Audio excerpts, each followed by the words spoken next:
Hello दोस्तों।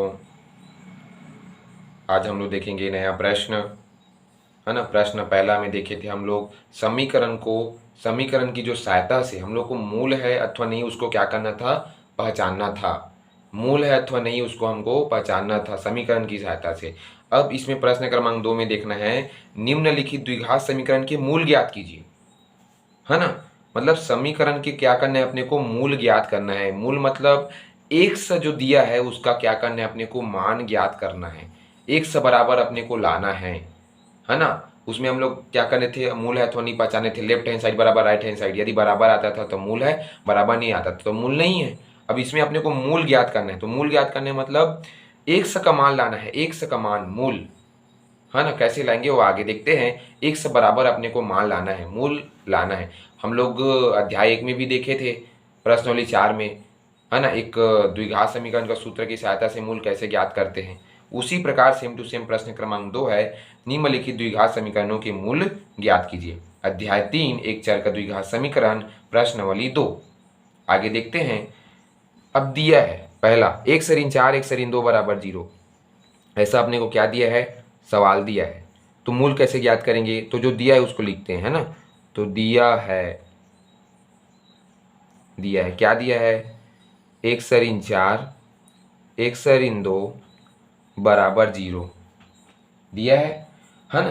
तो एक साइड अपने को एक सरीन 4 को रख दीजिए बराबर 0, और एक साइड एक सरीन 2 बराबर 0। ठीक है, समझ आया ना। ध्यान से देखना, एक सरीन 4 बराबर 0, एक साइड मूल ज्ञात करना है, एक्स का मान ज्ञात करना है, और एक साइड एक सरीन 2 बराबर 0 ऐसे रख दीजिए, है ना। अब यहाँ से 4 को पक्षांतर कर दीजिए तो क्या आ जाएगा, एक्स बराबर 4, और इधर जी एक्स बराबर 2। यही तो हमारा मूल है, यही क्या है, हमारा मूल है। अतः समीकरण के मूल लिखना है।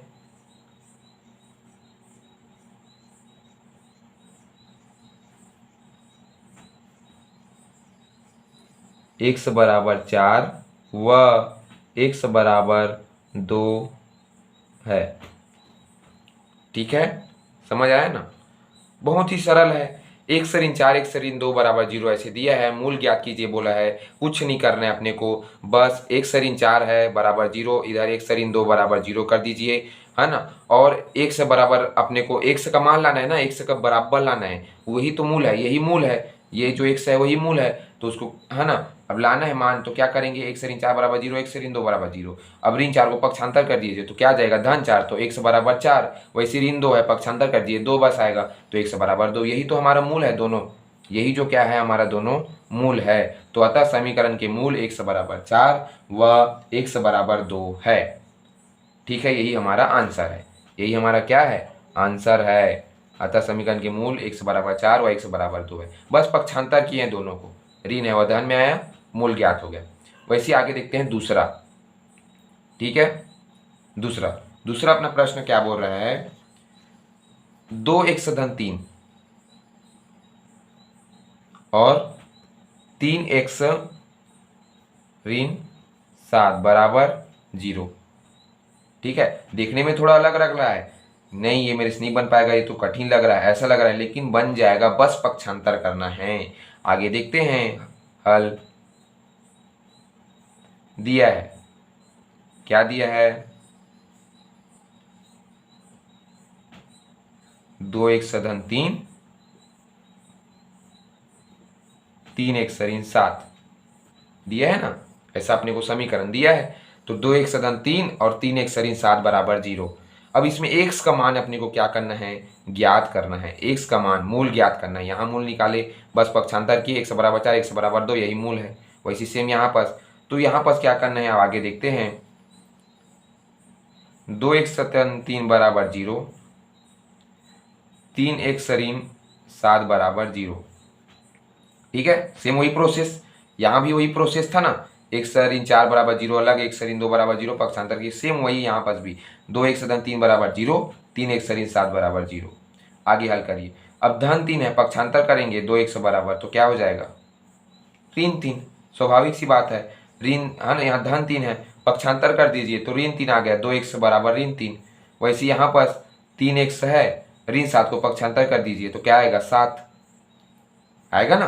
बस पक्षांतर करना है, 3 को पक्षांतर किया तो ऋण 3 आया, ऋण 7 को पक्षांतर किया तो धन 7, तो 3x बराबर 7, इधर 2x बराबर ऋण 3। ऐसा अपने को मान क्या हुआ है, प्राप्त हुआ है। आगे हल करते हैं तो x बराबर क्या हो जाएगा जी, ऋण 3/2 हो जाएगा ना। 2 को बटे में ला दीजिए, गुणा है तो भाग में आ जाएगा, पक्षांतर करेंगे तो ऋण 3 ऊपर में है और 2 नीचे में ला दीजिए तो ऋण 3/2।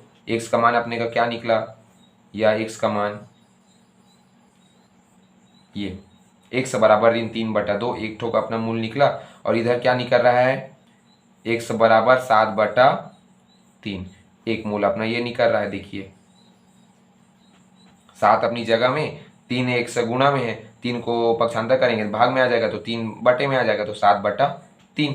तो हमारा मूल क्या निकला, x बराबर ऋण 3/2, वैसे x बराबर 7/3। यह हमें दोनों मूल प्राप्त हुआ। अतः समीकरण के मूल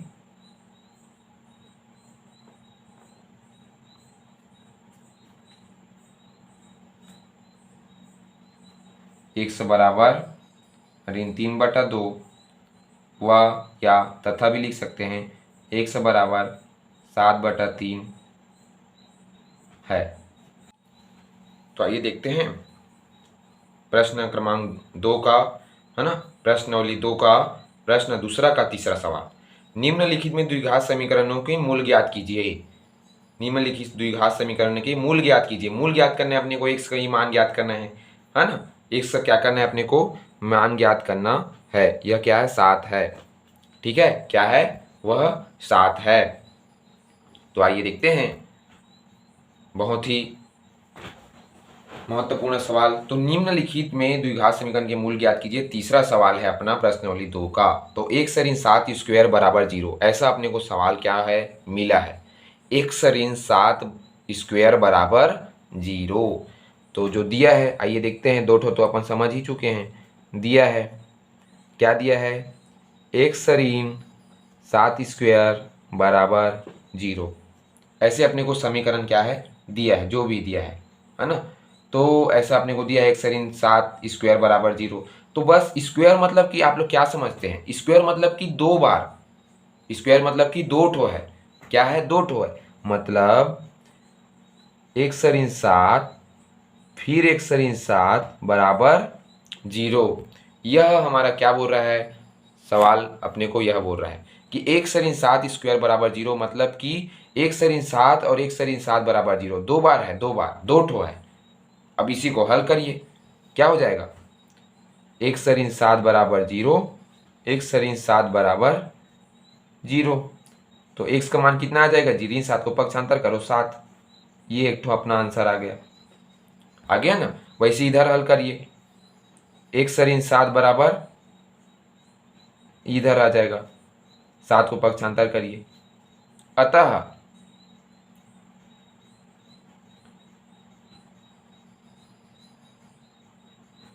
समीकरण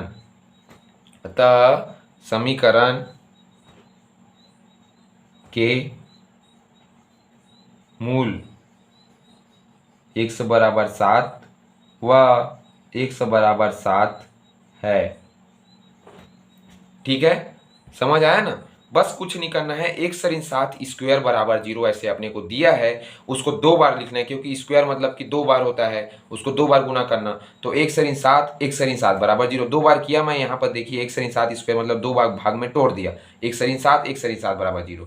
अब एक अपने को एक साइड लिख देना है, x ऋण 7 बराबर 0 एक ठो पहला इधर, x ऋण 7 बराबर 0 एक ठो इधर। अब ऋण 7 को पक्षांतर करो तो x बराबर क्या आएगा, 7 ही आएगा ना। x बराबर 7, x बराबर 7। अतः समीकरण के मूल क्या है, x बराबर 7 है व x बराबर 7 है। यही हमारा क्या है, उत्तर है। यही हमारा क्या है, उत्तर है। मूल ज्ञात कीजिए, तो मूल कैसे ज्ञात करने हैं आप लोग को पता है, x का मान निकालना रहता है ना। तो x का मान कैसे निकला, है ना, हल किए तब निकला x बराबर 7, x बराबर 7। बस इसको तोड़ना सीखिए, स्क्वायर मतलब 2 भाग में तोड़ना, बन जाएगा। ठीक है, मूल ज्ञात कीजिए। वैसे चौथा देखते हैं, चौथा थोड़ा एग्जाम में पूछने वाला एक वाली सवाल है। एक्स स्क्वायर 11x बराबर 0, एक्स स्क्वायर इन 11x बराबर 0 हल दिया है। क्या दिया है, एक्स स्क्वायर ऋण 11x बराबर 0। बस कॉमन निकाल दीजिए, है ना।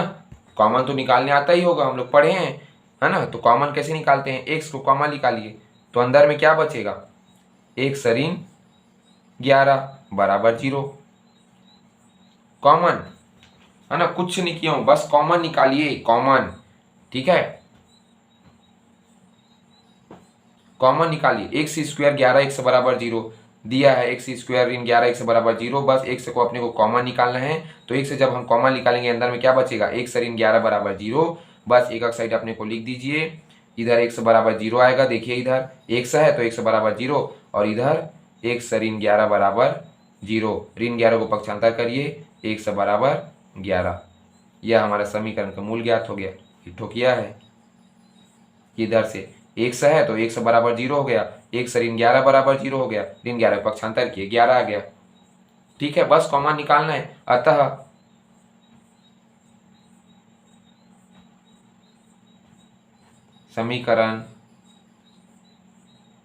समीकरण के मूल एक्स बराबर 0 तथा एक्स बराबर 11 है।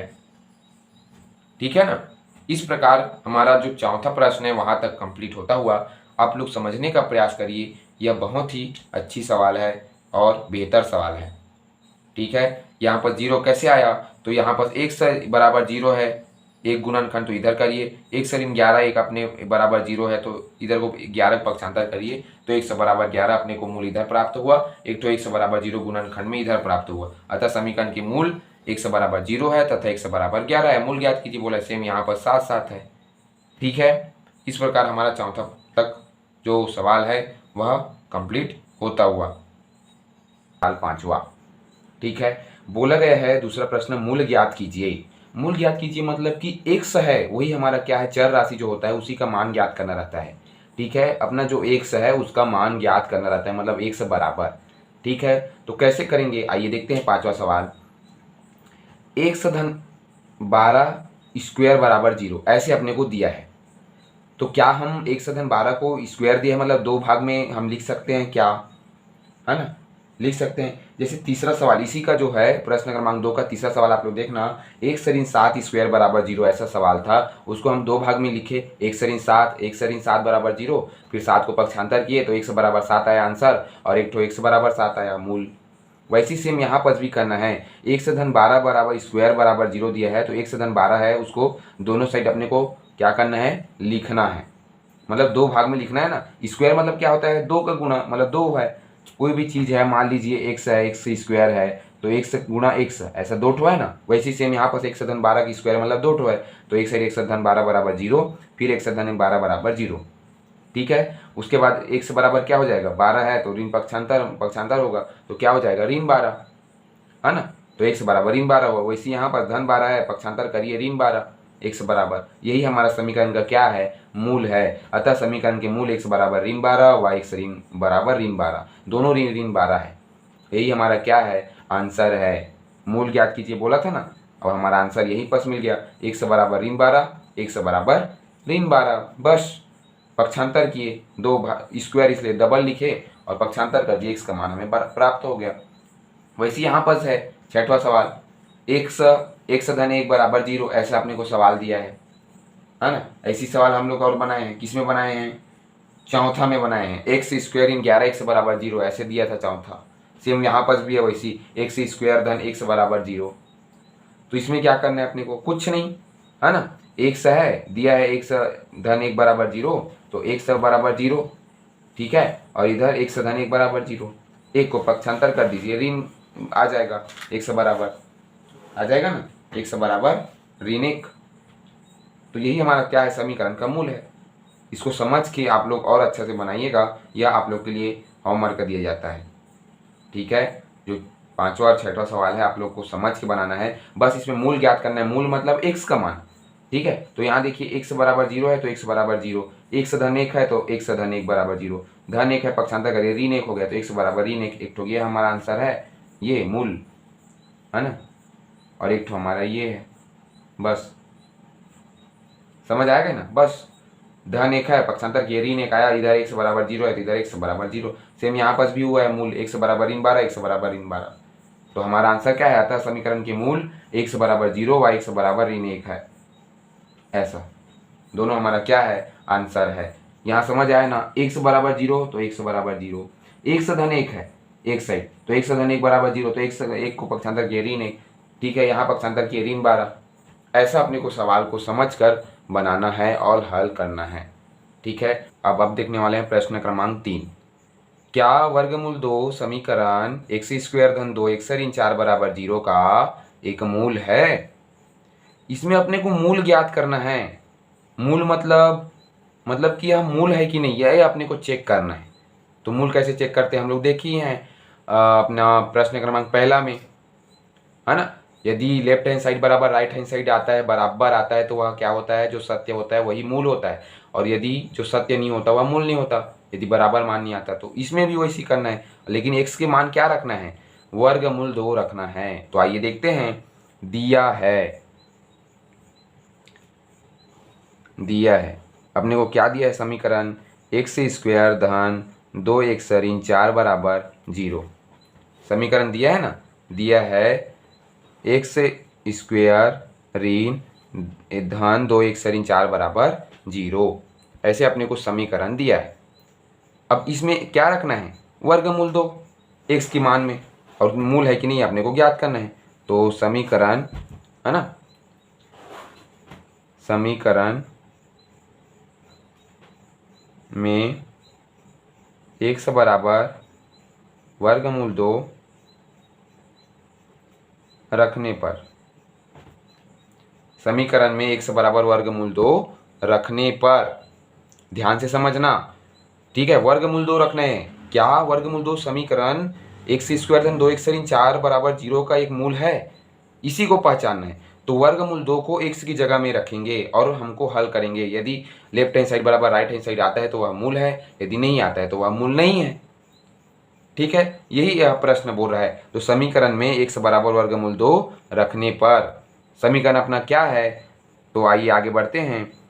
x² धन 2x ऋण 4 बराबर 0, ठीक है। x² धन 2x ऋण 4 बराबर 0। तो x के मान में क्या रखेंगे, वर्गमूल 2 रखेंगे, तभी तो मूल है कि नहीं पता चलेगा। यहाँ x की जगह वर्गमूल 2 ऋण 4 बराबर 0, ठीक है। आगे बढ़ते हैं, वर्गमूल 2 गुना वर्गमूल 2, स्क्वायर मतलब 2 बार गुना करना। तो यहाँ पर देखिए, या तो वर्गमूल 2 को गुना नहीं करके स्क्वायर और वर्गमूल को क्या करिए, कटा दीजिए, तो हमारा मान कितना आ जाएगा, 2 आ जाएगा। आगे बढ़ते हैं, 2 और वर्गमूल 2 का गुना करेंगे तो 2 वर्गमूल 2 आएगा, ऋण 4 बराबर 0, ठीक है। समझ आ रहा है ना, कुछ नहीं, वर्गमूल 2 तो 2 है। या आप लोग के प्रश्न में भी देखना बुक में, क्या वर्गमूल 2 समीकरण x² धन 2x ऋण 4 का एक मूल है, ऐसा बोला है। और बस वर्गमूल 2 को कुछ नहीं करना है, समीकरण में मान में रखना है x की जगह।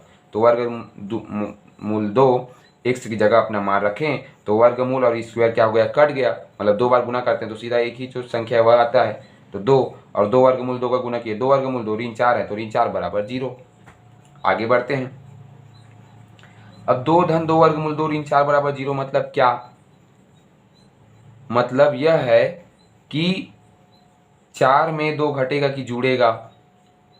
2 वर्गमूल 2 अपनी जगह में सही है, लेकिन यहाँ देखिए 2 धन में है और ऋण 4 है, 4 ऋण में है और 1 धन में है, तो दोनों को क्या करिए, धन ऋण क्या होता है, ऋण, तो घटा दीजिए। तो 4 में 2 घटाइए, कितना आएगा, 2 आएगा। और बड़ी संख्या के सामने में ऋण है तो ऋण, यहाँ धन है तो धन 2 वर्गमूल 2 अपनी जगह में। यहाँ देखिए 4 और 2 को हल करिए तो क्या आएगा, ऋण 4 धन 2, तो 4 में 2 घटेगा कि जुड़ेगा, घटेगा, बड़ी संख्या के सामने में ऋण है तो ऋण, तो 4 में 2 घटा 2 बराबर 0। और आगे जा सकता है क्या, नहीं जा सकता है, इसलिए हमारा क्या है आंसर, सत्य नहीं है। जो सत्य नहीं है, सत्य नहीं, आगे और नहीं बढ़ पाएगा। ऋण 2 धन 2 वर्गमूल 2 बराबर 0, यही हमारा क्या है आंसर, यहीं पर समाप्त हो जा रहा है। तो जो सत्य नहीं है, बराबर आया क्या, नहीं आया, इसलिए अतः समीकरण x बराबर वर्गमूल 2 का मूल है कि नहीं जी? नहीं है, सत्य नहीं है, मतलब मूल नहीं है, और सत्य है तो मूल है। बराबर आता है तो मूल रहता है, बराबर नहीं आता तो मूल नहीं है, बस। तो अतः x बराबर 2 समीकरण का मूल नहीं है। आप लोग ध्यान से समझिएगा, जो x बराबर वर्गमूल 2 है उसको x की जगह रखना है। वर्गमूल 2 और स्क्वायर काटा तो 2 आया, यहाँ ऋण 4 है, ऋण 4 में 2 घटाया 2 आया, बड़ी संख्या में ऋण है तो ऋण, बस। ठीक है, और इसे ध्यान से समझने का प्रयास करना, प्रश्न ऑटोमेटिक समझ आ जाएगा। हमारा आंसर मूल ज्ञात कीजिए बोला था, मूल ज्ञात हो गया। मूल नहीं है, सीधी सी बात है ना। यहाँ देखना प्रश्न, क्या वर्गमूल 2 समीकरण x स्क्वायर धन 2x ऋण 4 बराबर 0 का एक मूल है? यही बोल रहा है प्रश्न, तो मूल नहीं है। ऐसे हम लोग जो पहला प्रश्न है उसमें देखे भी हैं। ठीक है, इस प्रकार यह सवाल जो है प्रश्न क्रमांक जो 3 है, यह सवाल समाप्त होता हुआ। आप लोग ध्यान से देखने का और समझने का प्रयास करिए।